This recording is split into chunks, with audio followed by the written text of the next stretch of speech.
stopped. Thank God that happened after the race was over, because if it happened during, we may have seen some rage on camera. But it would have been a poor look. But anyways, unfortunately I forgot to switch to the Tron bike as we started the descent, so it's going to take me until probably sometime tomorrow to get to the bottom of this hill. So yeah, the cool down, just going to cool down until then. If you missed the stream, like I said, like it just ended, I might try to turn it back on. Give me 1 second. Give me 1 second actually, I just want to check something. I want to check if it actually saved the stream or if it didn't, because I'd like to see this one later. I want to look at one of the parts. It looks like it's actually going again. This stream looks like it's going again. Maybe it split it into two. Give me 1 second. YouTube Studio. And then give me 1 second, guys. Videos. Live. Did it save it? Yeah, it did. Good. Alright, I think it's still live actually, but I'll just talk here anyways. So, in case you missed it, today was stage 3 of Etape Tour. I just got results in from Zwift Power. Like I kind of thought, I took the win. Second place hasn't come in yet according to Zwift Power. So I'm like 10 minutes post race, so we'll see who comes in second.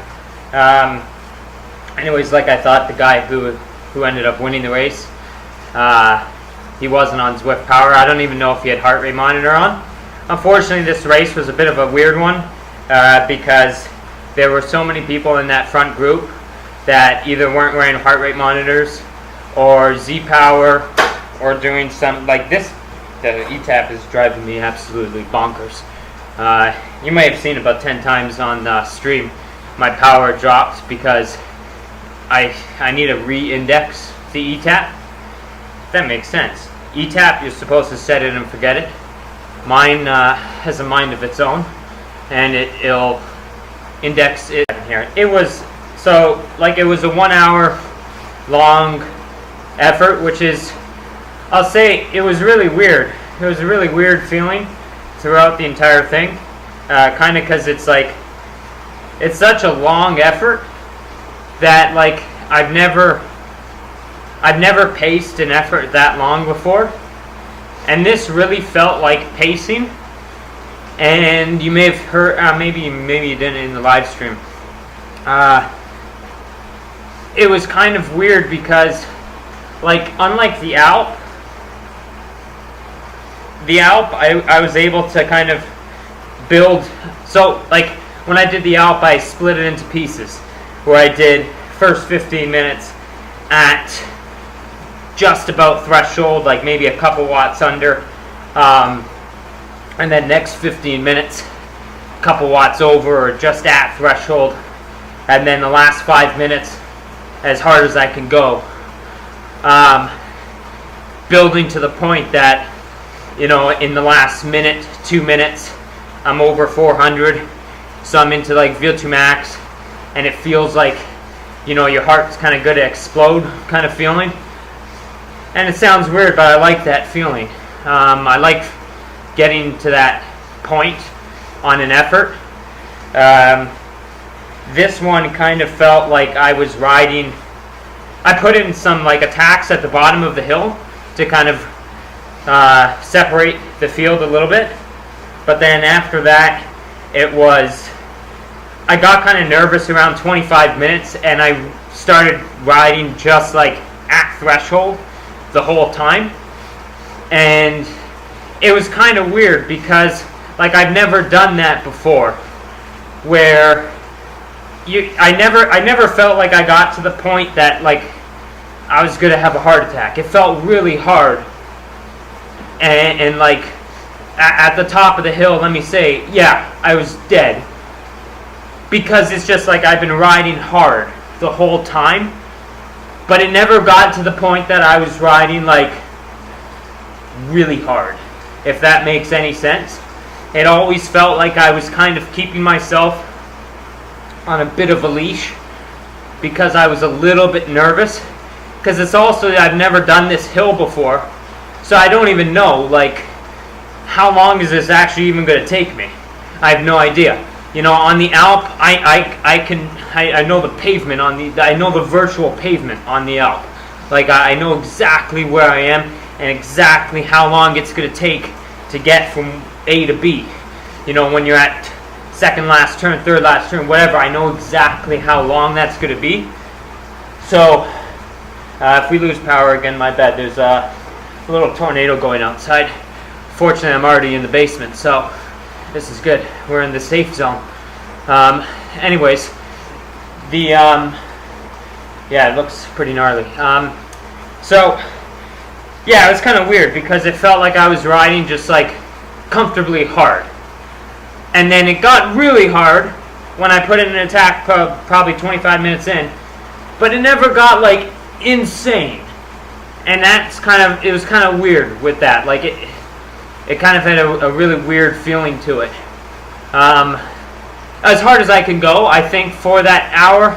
For now, I think if I did it in a couple days, I bet you I could beat it by somewhere like, I could be into the 350. So in the end, it was 347 watts for just under an hour, 58 minutes, or I don't actually know what my time was. May have been 53 minutes for the hill, but for the actual stage, I'm not sure what it was for the actual stage. But it was 347 watts for around an hour. So that's pretty good. Like, I'm like, it felt like that good because like that was kind of what I predicted in terms of, I thought I could do 350. I thought 350 would be like a really good day, but so to do 347, I'm pretty happy with that. I'll take it for now. However, I'll say that if I did it next weekend, I think I could dismantle that because I could take it a little bit more aggressively instead of just like this time holding back, because I was just really nervous. It's such a long effort that it's like, you know, if you attack 20 minutes from the top, like, and you know, you can't hold that effort, then you're in big trouble, right? Like, you got 20 minutes to go and you're going to lose a ton of time. But I am proud of the last 15 minutes or so. I kind of just stopped caring about the race at that point, because, to be honest, like, some, like I think I already said it here, like some of the things were just like pretty sketchy looking. One guy there, he was in the last race.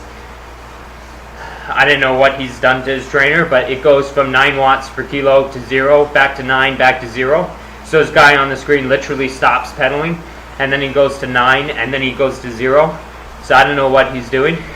No idea. But in any case, maybe he's using like a one side trainer and just like pedaling on that one side with both feet. I don't know. Yeah, I don't know if that makes sense, but I have no idea how you would do that. But, like, anyways, so I stopped caring about the thing at that point, and then I just kind of looked down at my Garmin screen, and you may have seen that in the stream.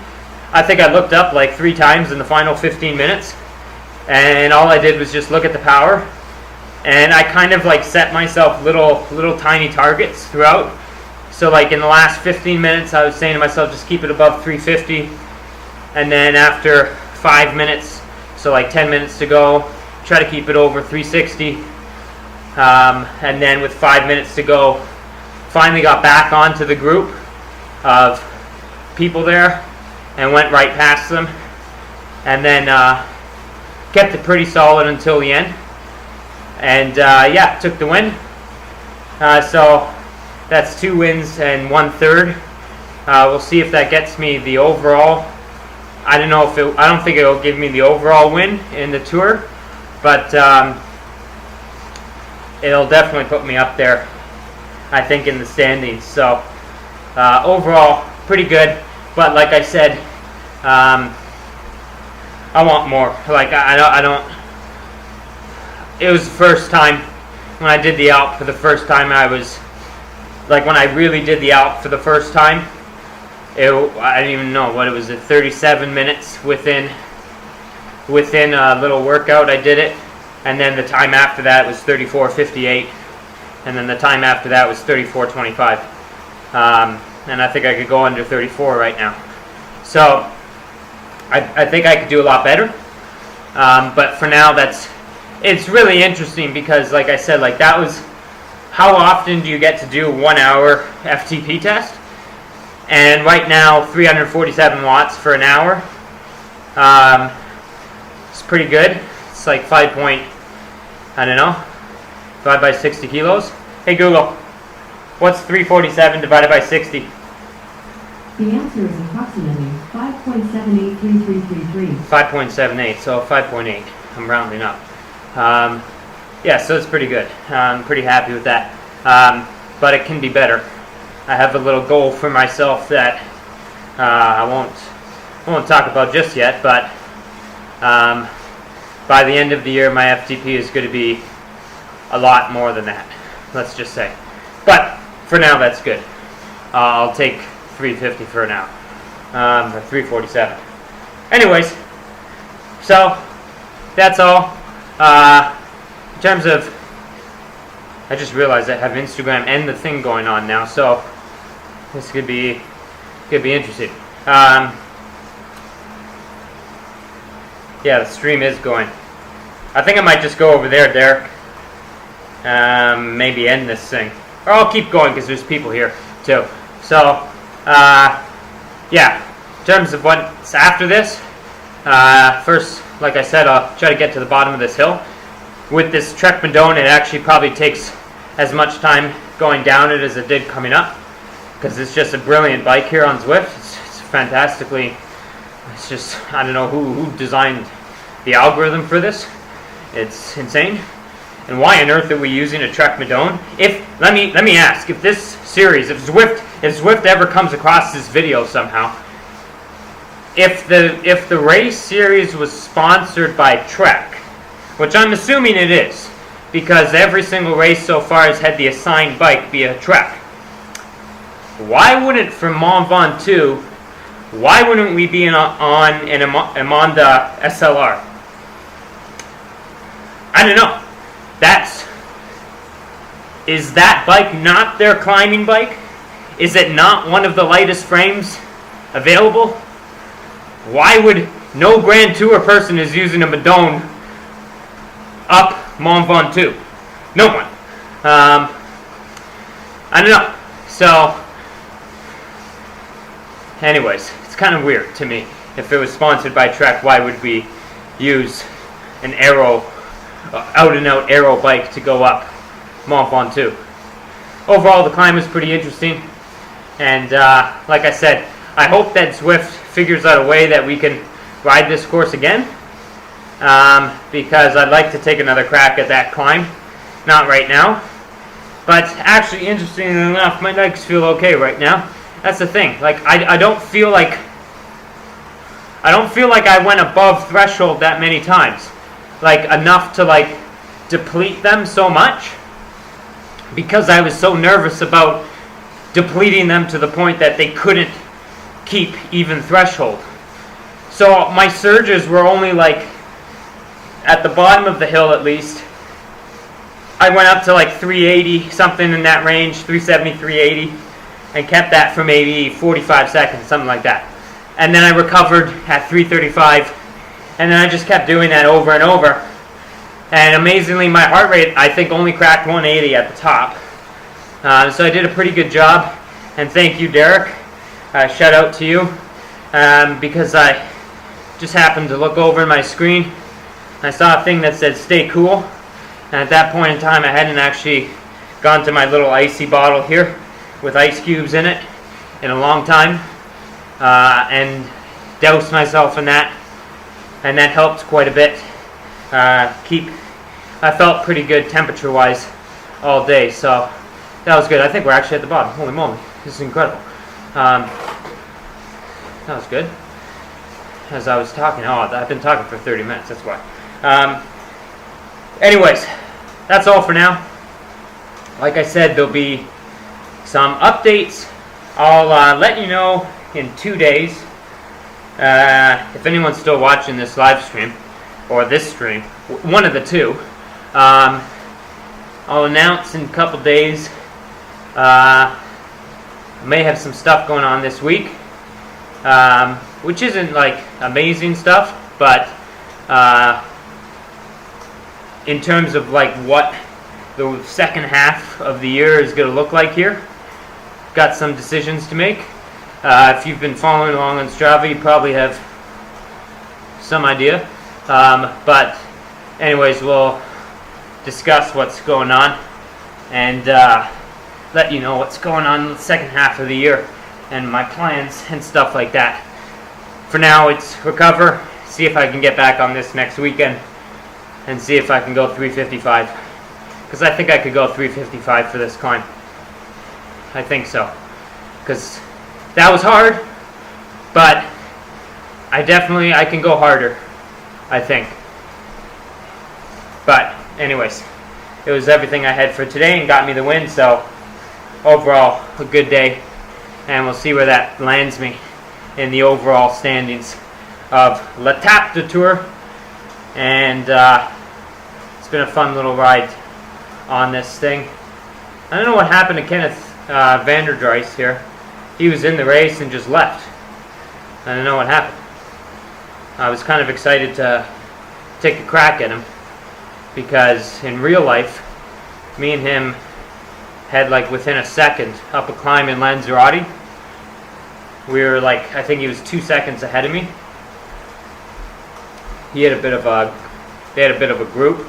I was on my own, but nonetheless he beat me. So I kind of wanted to have another crack at him, because since then my FTP has gone up by, I guess, 30 watts in that range. So it'd be interesting. Anyways, that's all for now. Now I gotta look at this. I got 2 jerseys right now, Dad. My guy doesn't even know what to wear. He's got the orange jersey and he's got the climber's jersey, the little polka dot one. I actually have that polka dot jersey upstairs, so I could put it on right now. It doesn't have a billy goat on it, or a mountain goat. It's got the Vuelta polka dot jersey. It's a really nice one. I wear it every now and then when I'm gonna go dismantle KOM somewhere. Anyways, anyway, that's all for now. And let me see what's going on here. 1 second. No, I don't want to go there. Like, you know, YouTube, come on, think before you do things. Let's go.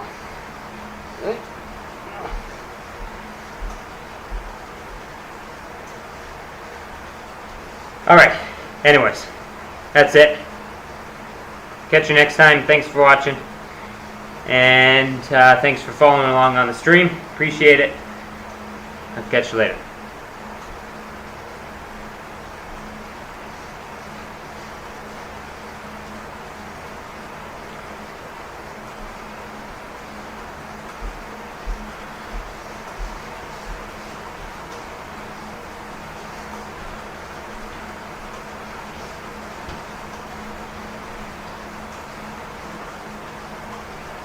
Oh my goodness, we're still going on over here. Alright, let me finish the stream over here.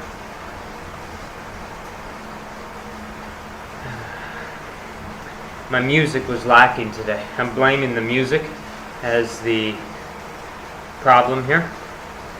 The music was the issue. Unfortunately, I stupidly kept my Garmin going at the top of the hill. So I don't think my Training Peaks is going to see a peak 1 hour power, because I stopped when I got to the top of the hill. I got off the entire bike. I didn't want nothing to do with this thing. Because yeah, even though I say it was It wasn't going to the point of like, heart beating out of chest. It was hard. It was still definitely hard. And it was the sustained hardness that made it hard. If that's some good English for you. It was that was what made it hard. It was the fact that you were staying hard for a long time. Never done that long of a climb before. Ever. That was like, never done that long of an effort before, really. Like, I've never done a 40K TT outside, like flat out. Never done one really inside. Like, I've never done an effort like that before. So, and that's why I say, like, I'd like to have another crack at it again, because now it's like, I think so much of what we do is like the physical side of things is obviously, if you're not fit, you're not fit. But I think the mental side is like 70-30, like mental to physical, 80-20, I don't know, because if mentally you're in a spot where you're nervous or something like that, then there's no way that you can express that fitness, right? It doesn't matter how fit you are, right? You can only maybe exploit, a tiny percentage of it.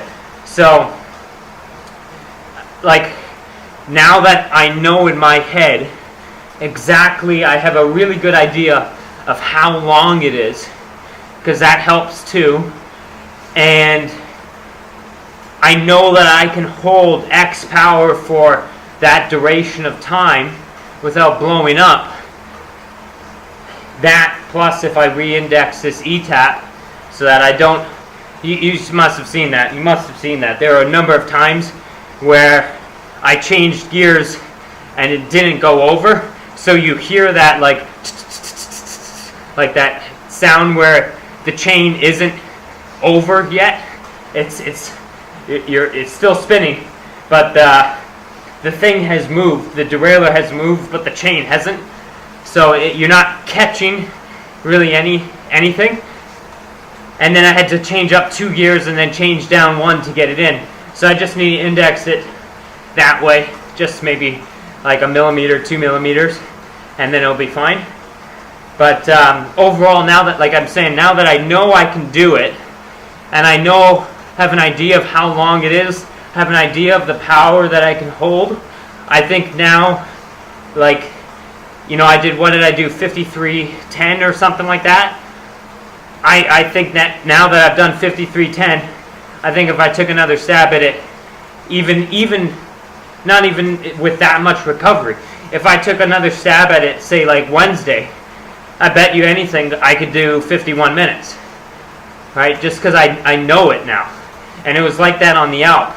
Once you get through that, once you understand and have a good idea of everything, then it's, you can go so much harder. And today I went hard, absolutely, right? You would have seen it. I went hard. But I never went hard like I did on the Alp, like to the point that like it felt like death, right? Like it felt awful, right? Here it was tough, absolutely. But it was more just the length of it that was tough. It wasn't so much like lactate in the legs, because I never really went above threshold that often. I stayed pretty controlled throughout. And then yes, in the final minute, kind of put the screws to that guy a little bit to drop him. And ended up working out. But yeah, I think I could do a lot better the next time. Happy with it. Like I said, happy with 347 watts for basically an hour. That's like really good. That indicates to me that, like, so what, my 20-minute power is, hey Google, what's 347 times 1.05? The answer is 364.35. 64. Huh. It's not as much as I thought it was. Hold on. Hey Google, what's 370 times 0.95? The answer is 351.5. Yeah, so it's about there. Okay. But, so it's like 366. something like that for 20 minutes. I think I could actually go harder than that. See, I do think I could go harder than that for 20 minutes. But that's the interesting thing, right? Like, the 20-minute FTP test is an estimate, right? It's an estimate of your 1 hour power, but it's not perfect, right? It's the only reason they designed it like that is because most people out there aren't going to have the motivation, or, you know, it's such a long effort that like you would have to really like build into it. Like in terms of your training, you can't just rip off a 20-minute test. The 20-minute test is much more convenient in terms of that, right? And that's why they do a 20-minute test. And also, like, it's easier to motivate yourself for a 20-minute test than it is to go out for an hour and just smash yourself, right? That's a really hard thing to motivate for. When you look at your watch, like even today, and see, I'm at 18 minutes. And you don't really have a good idea of how long there is. And you're like, I'm at 18 minutes. I got maybe like 40 minutes to go. Holy moly. Like, that's a long time, right, to be pushing. So I think actually on the 20-minute test right now, I think I could go harder than 366, 370. I think I could probably go 375 in that range if I could do 430 for 6 minutes, right? So, I don't know what I'm talking about anymore. But, point is, I think I could go faster. But overall, this is a good start. And I'll take the win. And we'll move on to the next little thing. I do wish I could do it again, though. Really wish I could do it again. Because it felt really weird today. It felt really weird. It felt really like weird because I felt aerobically so in control. Like my heart rate was like really low. And I felt so in control, but at the same time I felt like, ooh, like that's a long way. Don't like, you know, even when I saw at the end, like 2K to go, I'm not sure how long does 2K take. Didn't realize that it's pretty flat, that last kilometer. And like 2K to go, it was game time, man. You should have picked it up to 400 watts and just sat there out of the saddle and just drilled it, right? But you don't know, because you've never done it before. And you don't know if that's gonna, you know, you're gonna blow up 500 meters from the line. You have no idea. Anyways. Let me do 300 meters. Alright. Thanks for watching. Change the gear. Let's go. Let me not mess this up.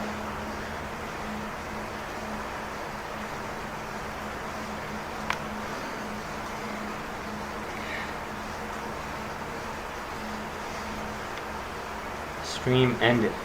What the hell are you talking about, son? It's still going right there. Okay. Hopefully we don't delete this. I don't even know if anyone's watching, but hopefully this doesn't get deleted if I press stop. Actually, just before I stop, let's take a look at what the graph looks like. Are we at 50? Yeah, we are. Actually, something that really bugged me throughout that whole thing was even though the water, the icy water that I was doing, did a really good job of keeping me cool, I literally had a puddle in my shoe, and it was just driving me batty for the last 10 minutes. Like, just feels so uncomfortable. Alright, what am I doing? Graphs. Let's see the graph. 20 minutes, 3:55 for the final 20. So that's not that bad. And now remember, these peaks and stuff like that, some of them are always really inaccurate, and they're the peaks that are just on this computer. So, I don't actually trust the peaks ever, coming right here at the end. Okay, so let's end the ride. Finished event.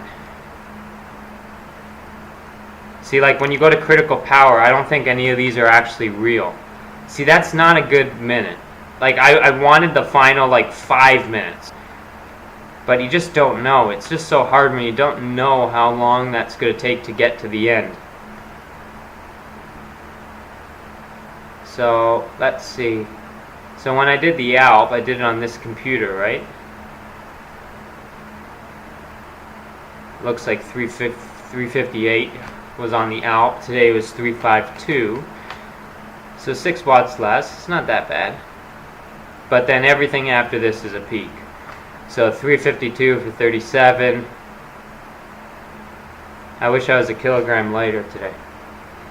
Man, it would have been nice if I was 59 today.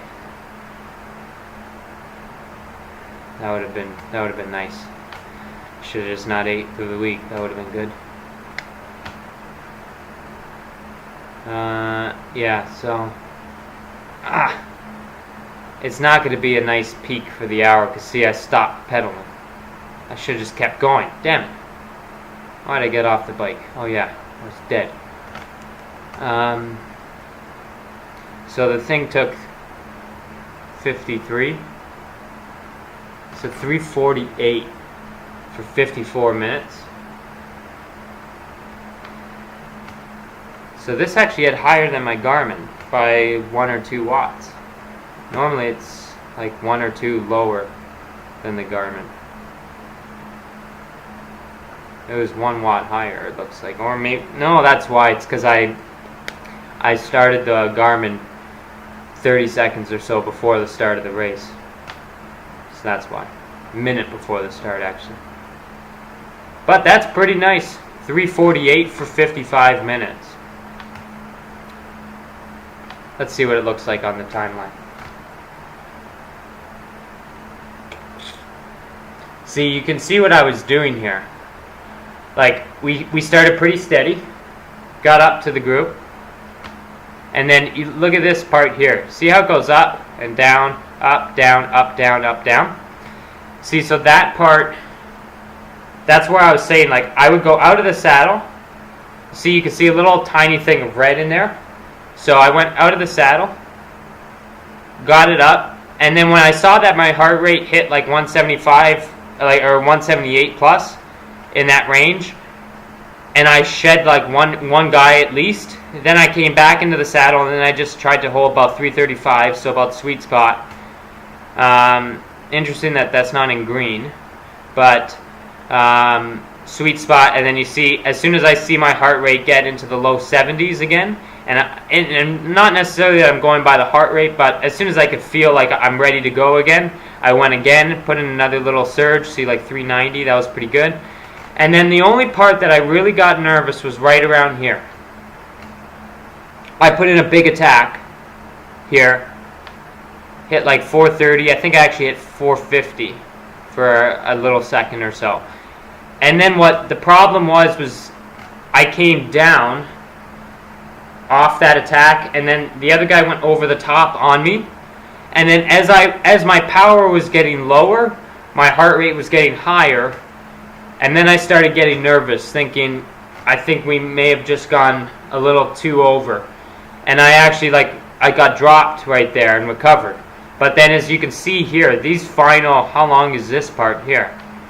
These final maybe 15 minutes was just super solid, just super steady, and you can see it in the heart rate. Like, I stopped doing that over-under strategy that I was doing at the base to drop people because I was on my own at this point.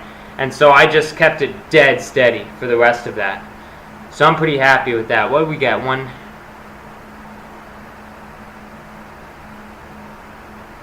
Alright, I'm going to take a picture for...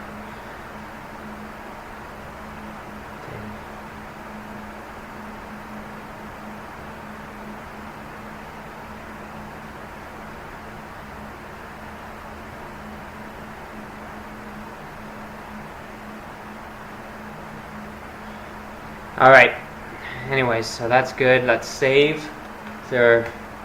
Hopefully this saves. Please save. Win. First overall. With an exclamation mark. You ain't on Zwift Power. It doesn't count. Anyways, see you later, everyone. Thanks for watching.